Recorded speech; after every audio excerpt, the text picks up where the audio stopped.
Hello and welcome to Wellness Corner. This week we have Dr. Tracy Erfling with us. Dr. Tracy Erfling grew up in Boulder, Colorado. She received her Bachelor's of Science from Willamette University, Naturopathic Medicine from National University of Natural Medicine in 2000. She has experience through a private practice and public reproductive healthcare provider, has been a public reproductive healthcare provider since 2001, and she specialized in women's health, reproductive health, and hormonal health throughout her career. She's been a North Coast resident for 20 years. Thank you for coming to the show today, Dr. Tracy. Thank you, Stephen. I really appreciate that you're doing this community outreach for your particular college community. Yeah, and the community at large. Since the things have changed about a couple months ago now, how have those things affected you and your life personally through the pandemic? Well, thankfully, personally, it's been, fairly minimal. I have a teenage son, so we went into the homeschool phasing. We have a local business in Astoria, my husband and I, and that experienced a lot of changes, which was really scary, but we're kind of coming back out of that. And then here at the health department, we've kind of kept our services going as best as possible. Certainly, a lot of the health department had to function in the COVID community or sort of the COVID response. And so my work shifted a bit because of that, but we have kept our services alive throughout that.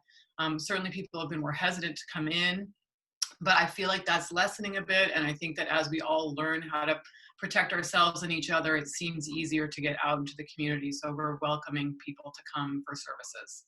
Right, and that's what we're here to do today. We're here to talk about reproductive health of our community. And so, Dr. Tracy, what kind of services do we as a community have here? What kinds of resources do we have available for us?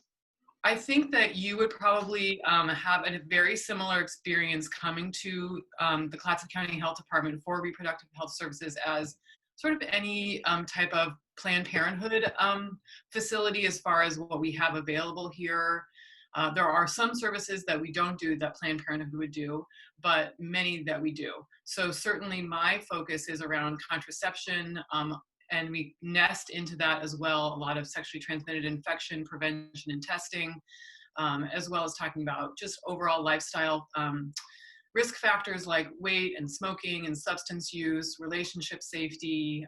So I think there's a lot that gets covered in a typical visit, especially an initial visit, but certainly the end result is that we're working to help prevent unintended pregnancies, help people to plan families in ways that are going to make them successful in their future. Right. And so is that an issue that we have here at Clatsop County? Is that something that we deal with? That's a great question. And certainly we have seen a huge reduction in teenage pregnancy. But interestingly, the demographic of people that are going to Clatsop Community College, that's where we're starting to see a bigger rise in unintended pregnancies. So it's kind of these people in their later teens, maybe like 19, and then early 20s, where now they're doing less to cover themselves to protect from pregnancy. Right, so like they've this is a gotten great out the window. demographic for this outreach. Wonderful, wonderful. And so it sounds like it is a community issue, and especially within our college community. And so what kinds of things can we do to help support those people who are in that situation or might be the most at risk for getting into those? I think having these conversations is great. I think honest, open communication with partners is super important. It's one of the hardest things that we can learn to do, but yet one of the things that can get us the furthest in being able to not only have like goals within your own life and your own relationship, but also to be able to be better versed at having those difficult conversations, whether we're talking about pregnancy prevention or infection. And I do want to back up just a minute and say that even though pregnancy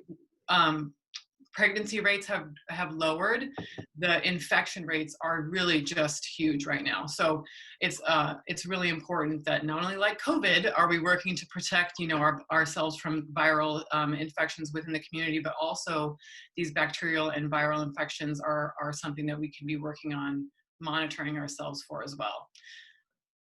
Right. And COVID is a very interesting analogy because you can see where healthcare says stay 6 feet away, wear these types of protections, and Yeah. people sometimes follow those recommendations and sometimes they don't. And Right. so, I mean, you could probably use that same sort of mentality when it comes to sexual practices as well. Absolutely. Absolutely.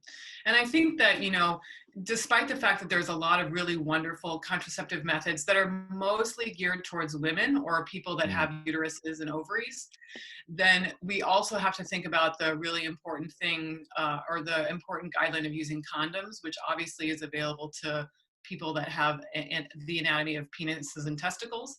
And those are the things that, again, are difficult conversations and maybe difficult things to initially use in a sexual relationship. But man, they really not only help prevent pregnancy, but those infections as well. So condom use is so, so important. Right. And it seems like there's some sort of disconnect between talking about those things and having those things and actually uh, being in some sort of, I don't know, like it being socially acceptable. Where in Mm-hmm. my personal experience, I've seen that in talking about those things, all of a sudden now your connection actually grows deeper, it grows truer, and you're able to have a healthier relationship by bringing those things to the forefront early. And Absolutely. I think it just comes back to that level of communication and safety. I think that in this era we have a lot of issues surrounding consent and safety, and I think when we're communicating honestly and openly, whether that again that would be about pregnancy or condom use or STDs, then all those things kind of wrap into a much healthier relationship with better communication, and then creates better safety as well.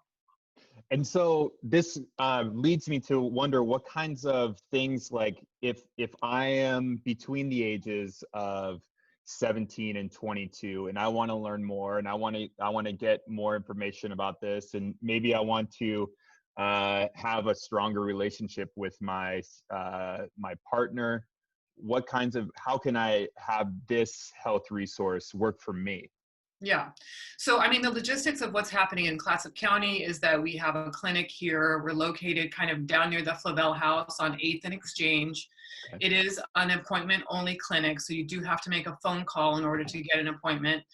And so that's us. And certainly then we can provide that information as well as those resources of contraception and condoms and testing and so forth. But the greater resources that are out there are certainly the Planned Parenthood website, which is plannedparenthood.org.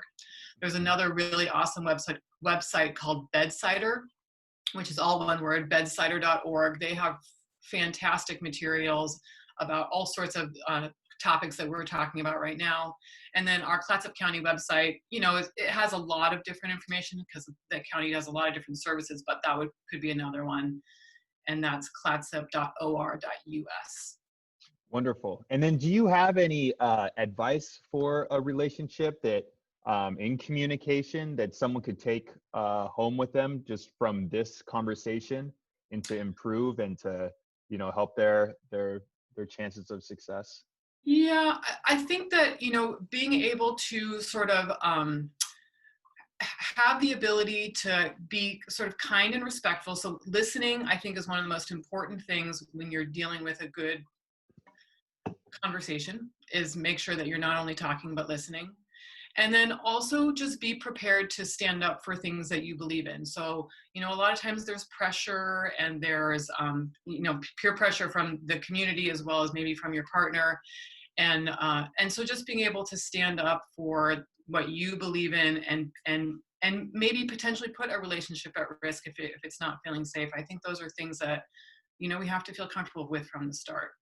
Right. And I know for me, when I'm first in a relationship with somebody, you get those butterflies, it gets exciting, and you almost kind of forget sometimes like where your boundaries are at. Like, I don't even like bowling, and here I am bowling, And so to have a little bit of self-awareness that those butterflies and those hormones and endorphins are flowing as that's happening, and then know that you know, that you don't have Right. to And go necessarily. I think being aware that we're gonna make mistakes, and that's okay. And Yeah. so being able to have, some trusted people in your life, whether those be friends or other adults in your world that you can kind of bounce ideas off of, because it takes some trial and error. I mean, that's true of choosing a birth control method. That is true of choosing a partner. So just, kind of being kind to yourself and saying, okay, well, I screwed that one up, and I can go and get tested or get a different method that didn't work for me the first time. And yeah, just having a little kindness.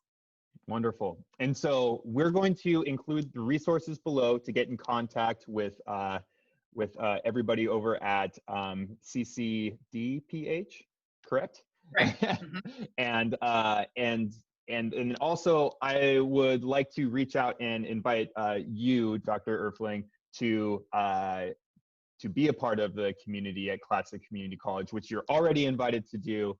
But we want to keep that door open so we can keep the conversation going, because we know that working together with you and other community members is just going to make this community stronger. And you're such a great resource. And thank you for coming today.